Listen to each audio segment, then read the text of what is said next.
Hello dears. അപ്പോൾ നമ്മൾ കുറച്ച് ദിവസമായി വീഡിയോ ഒക്കെ ഇട്ടിട്ട് കുറച്ച് ബിസി ആയിപ്പോയി. നോമ്പ് ഇതെല്ലാം ഒക്കെ ആയിട്ട് കുറച്ച് ബിസി ആയിരുന്നു. അപ്പോൾ ഞാൻ നാട്ടിൽ പോയ സമയത്ത് ടെറസിൽ ഉമ്മാൻ്റെ കുറച്ച് കൃഷിയൊക്കെ ഉണ്ടായിരുന്നു. അത് നിങ്ങൾക്കും കൂടി കാണിച്ചു തരാമെന്ന് വിചാരിച്ച്. നിങ്ങൾ കാണുന്നില്ലേ, ഒരുവിധം ഫ്രൂട്ട്സ് അതുപോലെ തന്നെ പച്ചക്കറികളും എല്ലാം ഉണ്ട് ഇതിൽ. അപ്പോൾ ചിക്കൊക്കെ കാഴ്ചയൊക്കെ നിങ്ങൾ കാണുന്നുണ്ടാവും. പിന്നെ അതുപോലെ ബുഷ് ഓറഞ്ച്, അനാറ്, ഇപ്പം കാണുന്ന അനാറിൻ്റെ ചെടിയാണ്.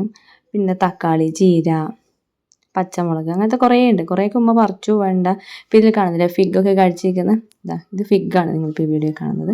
അധികം പേർക്കും അറിയായിരിക്കും. അപ്പോൾ ഉമ്മക്ക് ഈ കൃഷി ഇങ്ങനത്തെ യൂട്യൂബിൽ തന്നെ ഉമ്മ കുറേ സെർച്ചൊക്കെ ചെയ്യും, ഇങ്ങനത്തെ വീട് ടെറസിൽ കൃഷി ചെയ്യുന്നതൊക്കെ. അപ്പോൾ ഇത് കുറച്ച് തക്കാളിയൊക്കെ കഴിച്ചിട്ടുണ്ടായി. ഉമ്മക്ക് ഇത് ഇഷ്ടമുള്ളൊരു കാര്യമാണ് ഇങ്ങനെ പറിച്ചെടുക്കുക എന്നുള്ളത്, കൃഷി എടുത്തത്. അതുകൊണ്ട് ഉമ്മ കുറച്ച് തക്കാളിയൊക്കെ പറിക്കാണ്ട് വെച്ചതായിരുന്നു മോള് വരുന്നത് കൊണ്ട്. അപ്പോൾ ഒത്തിരി തക്കാളിയൊക്കെ ഉണ്ടായിരുന്നു. അത് കുറേയൊക്കെ ഉമ്മ പറിച്ചു.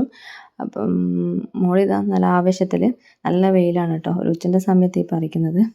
പുതിനയില, കറിവേപ്പില, ചീര, മഞ്ഞൾ, പയർ, വെണ്ട, തക്കാളി, പച്ചമുളക്, orange, bush orange, guava, fig, ചാമ്പക്ക, അങ്ങനെ കുറേ സാധനങ്ങൾ. ഈ തക്കാളി ചെടിൻ്റെ അടുത്ത് നിങ്ങൾ കാണുന്നില്ല ചെറിയൊരു കുഞ്ഞൊരു പച്ച കളറുള്ള സാധനം, ഇതാണ് ബുഷ് ഓറഞ്ച്. അധികം പേർക്ക് അറിയാൻ പറ്റും. ഇത് ഈ ചൂട് കാലത്തൊക്കെ വളരെ റിഫ്രഷ്മെൻ്റായി, ലൈമൊക്കെ പോലെ തന്നെ റിഫ്രഷ്മെൻ്റായ നമുക്ക് അടക്കാൻ പറ്റിയൊരു സാധനമാണ്. ജ്യൂസും അടിക്കാം, പുതിനൊക്കെ ഇട്ട് ജ്യൂസ് അടിച്ച് നല്ല സാധനമാണ്. അപ്പം പച്ചക്ക് തിന്നാൻ കഴിയില്ല, പുളിയാണ് കേട്ടോ. അടുത്ത തക്കാളി ഇപ്പോൾ എൻ്റെ ചോട്ട കസിനും ഉണ്ട്. രണ്ടുപേരും കൂട്ടിയിട്ടാണ് ഈ തക്കാളി പറിക്കൽ ചടങ്ങ് നടക്കുന്നത്. ഇനിയും കുറേ തക്കാളി ആയിട്ടുണ്ട്, കുറച്ചൊക്കെ ഉണക്കാൻ വന്നു. കാരണം വേറൊന്നും കൊണ്ടല്ല, അത്രയും ചൂടാണല്ലോ. പിന്നെ കുറച്ച് ചീരയുണ്ട്, പയർ, ഇപ്പോൾ മഞ്ഞളുണ്ട്.